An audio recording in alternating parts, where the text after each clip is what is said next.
Greetings from Singapore. Today I'll share with you the video on the top complaints of Singaporeans. First of all, there are many foreigners in Singapore and some Singaporeans are not happy about it. They think that they take away the job of local Singaporeans, but it may not be true because depending on the nature of the job itself. For example, if you work as a construction worker, like those hard labor but low pay, how many Singaporeans are willing to accept the pay? There's one story.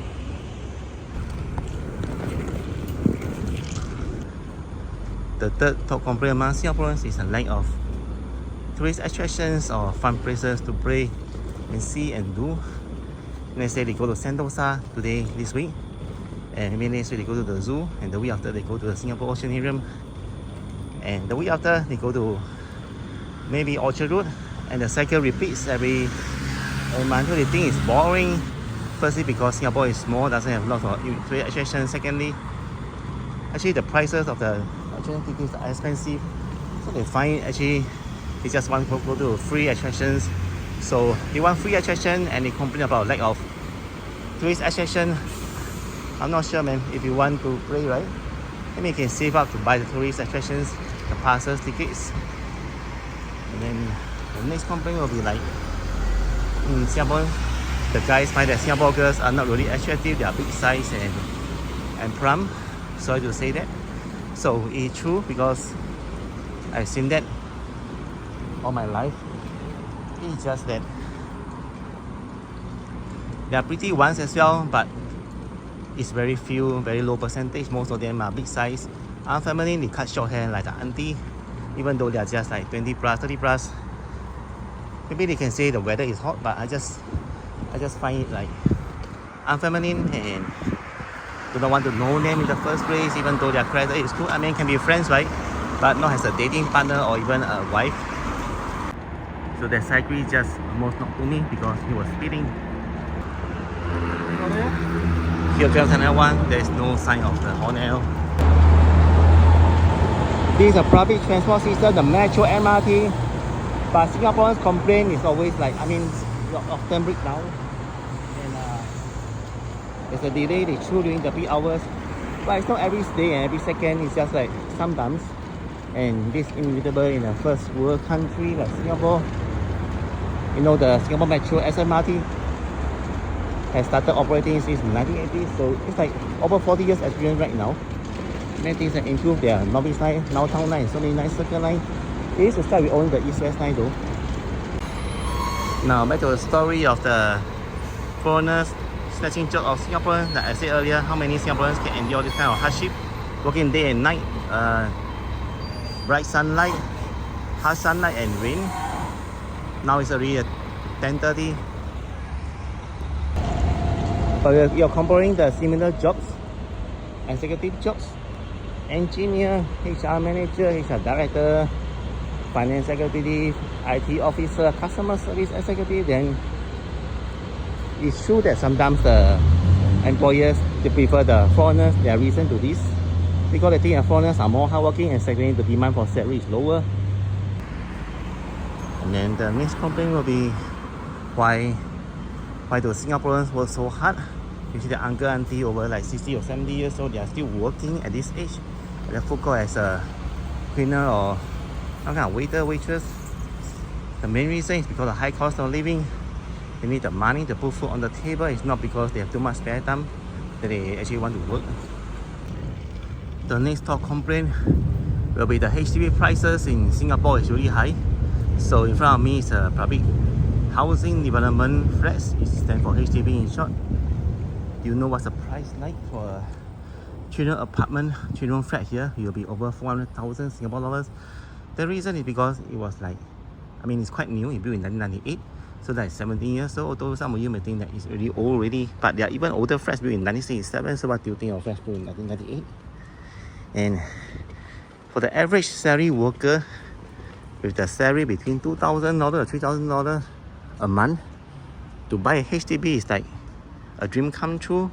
But they will not use only cash. They can also use a CPF, which is a forced savings. And let's say your salary is $3,000, the government say that it's compulsory for Singaporeans and PR to contribute 20% of their salary into their CPF account, which is their retirement account, and then this money you can only see and withdraw it at the age of 55 or 65, depend on certain conditions. And for Singaporeans, once you start to work, you have the contribution of CPF, and this goes every month into that account, and then you can use it to buy your house, HDB, but then you need to return the money if you sell the HDB. So it takes many years. Finally, the Singaporean have enough CPF and cash to buy the HDB, and guess what? The next top complaint will be the noisy neighbors, because look at this flat here, and then the other flat, the distance is not too far apart, right? So if there's noise, complain about noise level, then there's nothing the police or town council can do. It's like you have to endure it. One party need to move away, otherwise the same problem will occur. But then guess what? Once you move away, the same thing may happen again, because you may have even noisier neighbors or even noisier dogs. So cost of living in Singapore is not just owning the HDB flats, but it's also like the cost of the food and the bills and the things that you buy. For example, you know that renting a HDB flat can cost over $1,000 a month. For the whole flat, it can cost even $2,000. And for food wise, it can cost like $10 a meal. That is like $30 a day on the meal, because you know the food court they charge so much. Of course, you want to save money, can buy the food in the hawker center. It may cost you like $6 a meal, but that's like $18 a meal. So I mean a day. So multiply by 30 days, there at least from 500 to how much? 500 to $900 a month just for meal alone. And not only that, if you need some money to buy the medicine or some other stuff, and if you're renting a flat, all this can add easily over $1,000 a single month. And then if your salary is just $2,000 or $3,000 after the CPF 20% deduction, you actually save less than $1,000 a month or even $500 a month. And I don't really understand the foreigners. They come here, they like Singapore, they think that Singapore is a good country, the pay is high compared to their country. But I'd like to ask the foreigner, especially this question: how much higher is the salary that Singapore offers that is much higher than your home country? If it's just $300, 300 Singapore dollars higher, then forget about it, forget about coming to Singapore, because the money you save is not really much, and when you return to your home country after 2 to 3 years contract, you will surely regret. Nowadays, you have foreigners coming from China, Malaysia, Thailand, Vietnam, Indonesia, Philippines, and they really enjoy working in Singapore. It's a good news, but as I said earlier, the clean and green country of Singapore is good, but there are other negative factors or less desiring stuff, such as the high cost of living, and then the unfeminine Singapore women. I'm not saying all, but I encountered most of them. And then sometimes Singaporeans are friendly also, and there's a kiasu symptom of Singapore. That means they want to be the first in everything. They are scared to lose out, but in the process they hurt others sometimes. For example, in the MRT, the Singaporeans will go in chiong. That means they will rush to get the seat and don't give the seat up. Don't give up the seat for the elderly or the pregnant ladies or the handicapped people or the sick people.